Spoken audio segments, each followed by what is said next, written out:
Okay, Joy, ready? Yeah. That's 7,500 volts of electricity coming off this knife. It really hurts, but it could save Jonathan's life. Drop the knife! Drop the knife! Put your other hand behind your back. Do it now! Do it now! Stop. This is Shock Knife, a Winnipeg invention designed to bring realism to police and military training. You don't want to get zapped. In the past, we've always trained with rubber objects, rubber knives, and so on. And we have found that officers are afraid of that weapon, and they should be. So therefore, that shock knife with the sound that it emits and the fact that once it is used, that you do get the sensation that you have been injured. And this is exactly what we're looking for, and exactly to train officers and challenge them into protecting themselves. I can say that it's better to give than to receive in these exercises. Mr. John Dotes, Winnipeg Sheriffs. What do you want? We have a notice for eviction, sir. You're given your 24 hours. We have to get you out of the premises. I'm not leaving. Sir, if you don't come out, we're going to come in. What do you want? We need you out of here. I'm not leaving yet. Drop the knife! Drop it! Drop it! Drop the knife! Drop it! Drop it! Drop the knife!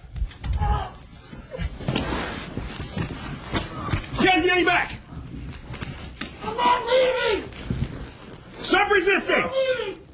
When you're in a life-threatening situation, you react very differently than when you're in a non-threatening training exercise. A wrong move could cost your life. So instructor Jeff Quayle created the shock knife to create a sense of fear in the class. He had a problem with his training that he couldn't replicate what the officers would face under a real edge weapon attack. And what he found with his 6 years in the academy was that they were using plastic and rubber knives, and they just couldn't get that same acute stress level up, and he was frustrated at that. What he found, in fact, was a lot of these recruits would grab the blade of the knife if they were in a spontaneous type attack, and they would stay in the fight. And obviously it was his role to have them create distance, back off, go to their firearm. So without the proper training tool, he was frustrated that he couldn't get across proper techniques for them to survive. I don't want to get hit with that. Well, I hear it and you're just like, whoa.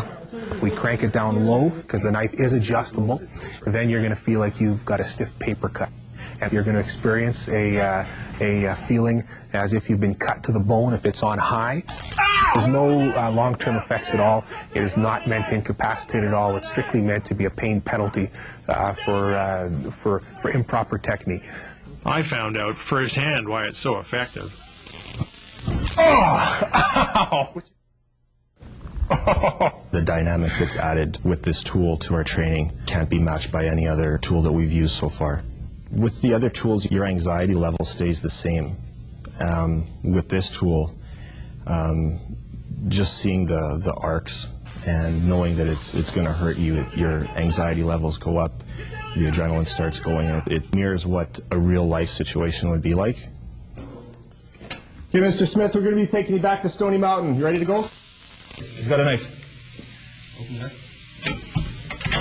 Drop the knife! Drop the knife! Drop it! The knife! Jeff's prototype was similar to a cattle prod, but in just over a year, he, Rory, and their support team developed the shock knife and sold it to law enforcement agencies in 15 countries. When we see agencies that are using our product, that are enhancing their training and ultimately going to save officers' lives, we've been in, I think it's 8 different publications now. We've had users of our product that have been so impressed by it that they've written articles from Police One to a SWAT magazine, Law Officer, Tactical Knife, and to see those articles, it is very rewarding for us, and especially Jeff, my partner, who is an officer in the trenches and ultimately wants to save lives out there. For Shaw TV, I'm Jeremy Valent.